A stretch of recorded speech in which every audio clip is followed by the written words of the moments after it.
What's up, guys, and welcome back to another video. Yes, we are back at it again. Former Irish rugby international Neil Francis has stated the All Blacks are cynical cheats yet again. I don't know what the Irish have against the All Blacks, but man, are they trying to ruffle a few feathers. Now, I know it's not obviously every Irish person or every Irish player. The Irish camp is pretty quiet about it. They're not falling into these kinds of traps. But as writers and former players, please, my suggestion is keep quiet, because you're just fueling a fire. Ireland have the opportunity or the potential, if we see Japan beat Scotland this weekend, to take on New Zealand. Are you really wanting to fuel the All Blacks ahead of what could be one of your biggest clashes in world rugby? I know you've beaten Ireland twice, don't get me wrong, and for those who have been with me for a while, know how much I love and respect the Irish rugby team and all of my Irish subscribers.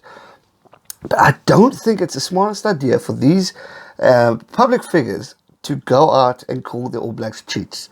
I get what they're saying. I get the frustration.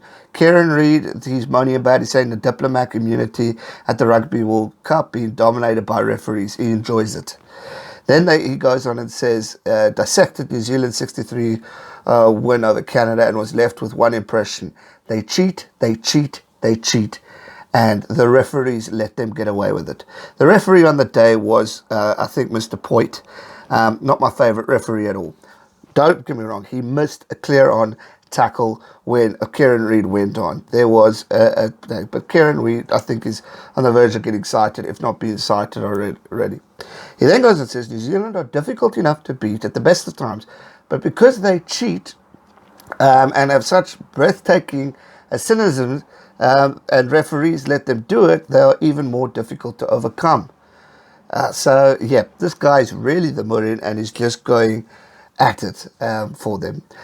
If referee had ref the game a little different, does Francis think that Canada would have beaten the All Blacks? Or that the All Blacks would have scored less? I doubt it, guys. Whether you like them or not, the All Blacks are still one of the greatest teams in world rugby. If you watch the way they were playing, they were not playing at their full strength. They were playing as if they were playing games. They were running the ball, they were passing it, they were kicking it, they were doing funny things, knocking the ball on. That is not All Black rugby. I don't think they took that game extremely serious because they knew they were going to win. Maybe they made a few mistakes. Offsides were definitely occurrences there and now, but they weren't playing it to that extent. And for this guy to analyse a Canadian game, which isn't really important, we would have seen the result go the way of the All Blacks no matter what, to be honest. The fact that he's moaning and whining about this, it's crazy, man. The All Blacks play their game. And I've said it before in the previous video when the scribe did his trip. They are just so damn good. People are just trying to look for excuses to beat them. I know this team. I've watched this team. I've grown up watching this team. They're world class at everything they do. Yes, do they get away with murder? Of course. But who doesn't? Let's go back to Bucky's Water. How many guys did they Bliksem and get away with it?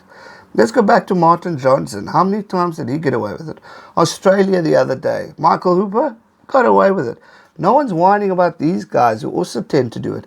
George Gregan, the biggest chirper in world rugby. No one moaned about him. Yes, I got irritated with him. But there wasn't a word of cheats and all this stuff. But they did it. Corne Krige also always caused in trouble for certain tactics that he used in order to get the ball or whatever he did in the game of rugby. So for me to label out them as cheats and all this stuff is just putting fuel to fire. And it makes me nervous for the Irish contest against the All Blacks, because I just think the All Blacks are going to be gutful and are just going to destroy it. Steve Hansen is a very clever coach. He knows what he's doing. He's got the skills in place in order to progress to win this World Cup. Whether it's against Ireland, whether it's against South Africa, England, whoever. He knows already what his plans is. Whether it's going to work and whether he could execute it, that's the question we'll have to wait and see. Ireland, yes, beat New Zealand last year. Yes, they beat them in the States. But both times after that, the All Blacks had won. Well, previously. They obviously haven't played since that all-important loss and that big important win for Ireland rugby. So it's going to be very interesting to see how it all plans up. But for me, I think Irish, the writers and all that stuff are doing this to just sell papers pretty much, and it's pretty much working because we're talking about it. But I find you're putting a fuel to a fire, and this fire is just going to get bigger and bigger, and you could see a thrashing. Ask me. I know. I'm a supporter of South African rugby. My team got clubbed 57-0 when we also got a bit too cocky. So, and we did it the other day. We got cocky the other day, thinking, oh no, All Blacks are down and out. We could lose. We could beat them, not easily, but could beat them. What happened? They outplayed us. They outskilled us. Plain and simple. Finished Claude. Can't use the ref as an excuse anymore. It's just that's how good they are. He said he used, Francis goes on to say he used examples from his microscopic look at the romp against Canada to point a finger at All Black superstars Bowden Barrett, Sonny Bill Williams, and obviously Skipper Reid, saying that they all got away with murder. He felt that Barrett's tackle to stop a likely try by Canadian first five, Peter Nelson, was a perfect example of desperation the All Blacks execute in defence. Wow, they're desperate against Japan. I mean, come on, didn't they just smash him? I mean, really? So, let a try going at it. So, yeah, I don't know. I'm not going to go too much into it because it's just going to annoy everyone. But the fact is, for me, Irish public figures, former players, writers need to keep quiet, because in the quarterfinal, you have an opportunity to face the world champions, the current number one in the world, the team that's dominated world rugby for 10 years. Chill. Let's focus on the game. Do what the team's doing. Focus on the game. You don't hear Joe Schmidt talking. You don't hear Best talking, or Peter O'Mahony, etc., etc. You hear them focusing on what's important and what's at hand. The Rugby World Cup.